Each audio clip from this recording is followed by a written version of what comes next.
जीवन के चक्र में, जीवन के कालखंड में अगर हम ये सोचते हैं कि पूरी ब्रह्मांड में इस धरती पे हमारे रहने या नहीं रहने से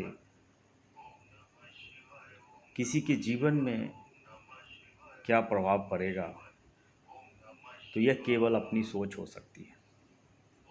क्योंकि जन्मों जन्म के कर्म जो हैं उसके फल ही आपको इस धरती पे मिलते हैं, जिस धरती पे हम वर्तमान समय में रह रहे हैं। इसकी दो उदाहरण दिया जा सकता है। महाभारत युद्ध के समय में जब भीष्म पितामह श्री कृष्ण को ये कहते हैं, जब वह तीरों की सैया पे होते हैं कि हे माधव,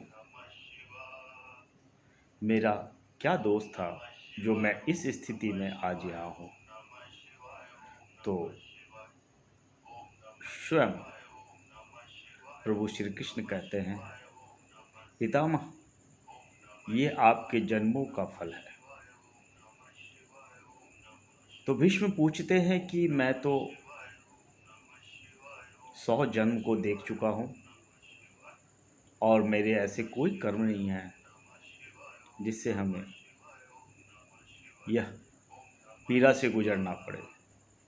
तब ब्रह्मांड के रचयिता श्री कृष्ण कहते हैं कि पितामह, उससे बस एक जन्म आप पहले जाइए। जब भीष्म पितामह जी उसके एक जन्म पहले देखते हैं, 100 वर्ष, 100 जिंदगी के,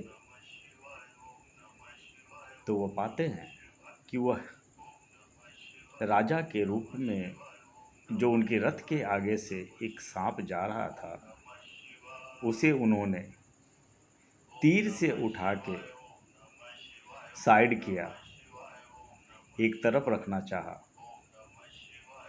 लेकिन वह सांप एक कटीले झाड़ पे जा गिरा और जो पीड़ा उसको हुई, जो कष्ट उसको प्राप्त हुआ और उसके उपरांत जो उसकी मृत्यु हुई,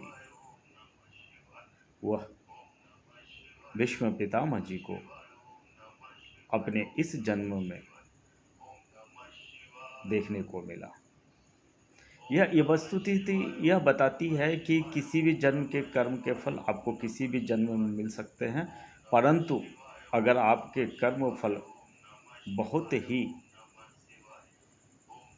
अव्वल दर्जे का है, टॉप ग्रेड का है, तो ज़रूरी नहीं है कि उसका फल आपको तुरंत ही मिल जाए।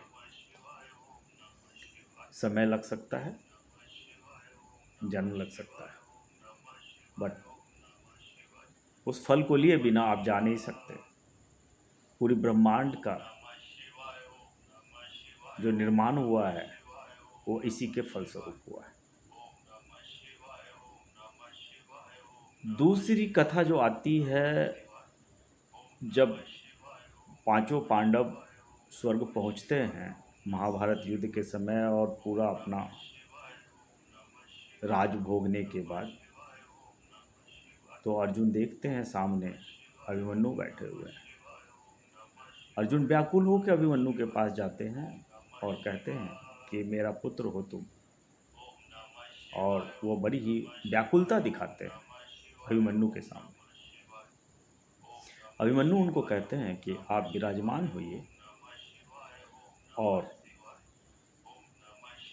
आप समझने की कोशिश कीजिए कि आप कहाँ आए हैं। आप उस लोक में हैं जिस लोक में कोई भी पिता पुत्र या संबंध की बात नहीं होती, सबको अपने अपने कर्म करने होते हैं, संबंध केवल धरती पे होता है। तो उन्होंने फिर कहा, अभिमन्यु ने, कि आप मेरे एक जन्म में पिता रहे हैं और आप इतना पुत्र पुत्र कर रहे हैं। मैं आपके समय के व्यतीत कालखंड में 5 बार पिता रह चुका हूँ।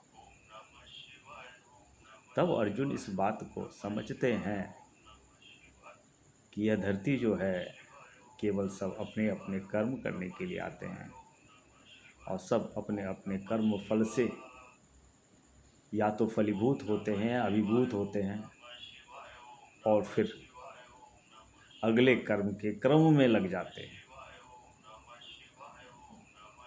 अगर आप चाहते हैं कि यह कर्म से आप ऊपर उठें, तो जो आपका पिछला किया हुआ कर्म है उसका फल तो मिलेगा ही, लेकिन अब से आज से आप प्रण ले लीजिए कि कोई भी कर्म की बहुत ही पवित्र प्रकाष्ठा रखेंगे। आत्मा बहुत ही पवित्र है, उसे पवित्र ही रहने दें। धन्यवाद।